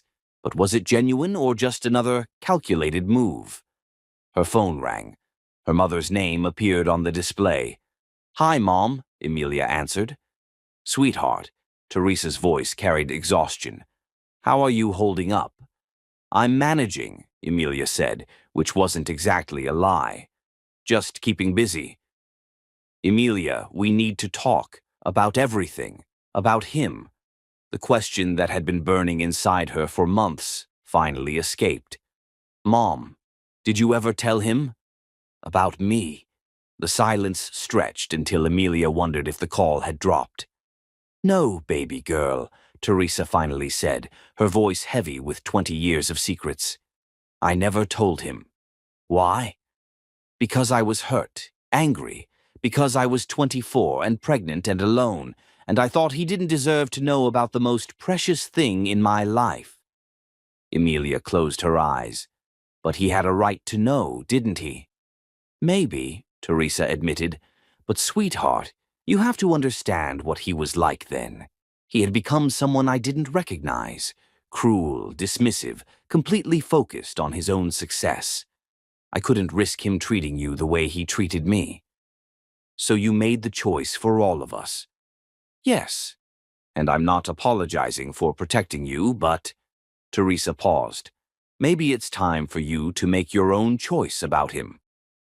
An hour later, Emilia stood outside the Richmond Community Health Center, watching through the window as a man in jeans and a simple t-shirt took blood pressure readings for elderly patients who couldn't afford private health care. This Mark Vincent looked nothing like the billionaire she'd glimpsed in the hospital. Gone were the expensive suits and commanding presence. This man looked ordinary, humbled, genuinely engaged with the people he was helping. She watched him kneel beside a wheelchair to speak with an elderly woman, his attention completely focused on her concerns. When the woman patted his hand in gratitude, he smiled, not the practiced expression of a businessman, but something authentic and warm. "You going to stand out there all day?" Emilia turned to find Gracie Taylor standing in the clinic doorway. "I don't know if I should," Emilia admitted. "Honey," Gracie said with gentle authority, "that man has been volunteering here for 3 months, never misses a day, never complains. And every single day he asks if I think his daughter might ever want to meet him. What do you tell him? That some things are worth waiting for, and some things are worth fighting for, even when the odds seem impossible." 20 minutes later, Emilia found herself in the clinic's examination room doorway, watching Mark help an elderly man organize his medications. "Mr. Martinez," Mark was saying patiently, "I know the pills are confusing, but we'll create a system that makes it easier. The important thing is consistency." "You're a good boy," the elderly man said, patting Mark's arm. "Your mama raised you, right?" Mark's laugh was self-deprecating. "I'm not sure she'd agree, but I'm trying to do better." When he looked up and saw Emilia, neither moved for a moment. Then Mark excused himself and approached slowly, as if sudden movements might make her disappear. "Emilia," he said softly, "you came." "I needed to see for myself," she said quietly, "to understand who you really are." "And what do you see?" Emilia studied his face, so much like her own, but marked by experiences she couldn't imagine. "I see someone who's trying." "I am," Mark said earnestly. "I know I can't undo the past or change the choices I made, but I'm trying to become someone worthy of being your father." The word bridged 20 years of absence. "Why?" Emilia asked. "Why now?" Mark looked around the humble clinic. "Because 3 months ago I realized I'd spent 49 years building all the wrong things. Wealth without relationships, power without love, an empire without a family. He met her eyes. Then I discovered that the most extraordinary person I'd ever met, the person who saved my life, was my daughter. My daughter, who became everything I claimed was impossible, who chose healing over hurting, compassion over conquest. I learned that from Mom, Emilia said quietly. I know, and that's the most beautiful thing of all. She kept her promise to help you become a doctor, even when I broke mine. She loved you enough for both of us. Tears welled in Emilia's eyes. She did. Emilia, Mark said, his voice breaking, I know I have no right to ask for anything, but discovering you exist, watching you save lives, it's given me something I thought I'd lost forever. What's that? Hope. Hope that maybe it's not too late to learn how to love something more than success. Hope that maybe I can become someone you might be proud to call your father. The words cracked something open in Emilia's chest. The words cracked something open in Emilia's chest. The anger and resentment she'd carried was still there, but tempered now by something else. Understanding, perhaps, or the possibility of forgiveness. I don't know if I'm ready for that, she said honestly. I don't know if I can just pretend the past didn't happen. I'm not asking you to pretend. I'm asking for the chance to earn what should have been given freely. The chance to be part of your life, even from a distance. Emilia looked around the clinic, at the evidence of genuine change. This work, is it real or just guilt? It started as guilt, Mark admitted, but it's become something more. These people don't care that I used to be a billionaire. They just need someone to listen, to help. For the first time in my life, I feel like I'm doing something that matters. Like Mom does, like you do, like I should have been doing all along. After a long silence, Emilia made a decision that surprised even her. I'm working at the downtown clinic tomorrow. If you want to help, they could use volunteers. Mark's face lit with pure hope. Really? It's not forgiveness, Emilia said quickly. It's just a chance to see if we can work together, to see if you're serious about this change. I am, Mark said fervently. I swear to you, I am. As she turned to leave, Emilia paused. By the way, I think you should talk to Mom. She doesn't want to see me. She's working the evening shift at the hospital tonight, pediatric ICU. Maybe she needs to see this version of you, the one who volunteers instead of conquers. That evening, Teresa found an expensive cup of coffee waiting at the nurse's station after her 12-hour shift. Real coffee, not vending machine brew. Who? She began, then stopped as she saw Mark sitting quietly in the family waiting area. He looked completely different, humble, approachable, wearing simple clothes instead of expensive suits. I brought you coffee, he said simply. The way you used to like it. 2 sugars, extra cream. Teresa stared at him, then at the coffee.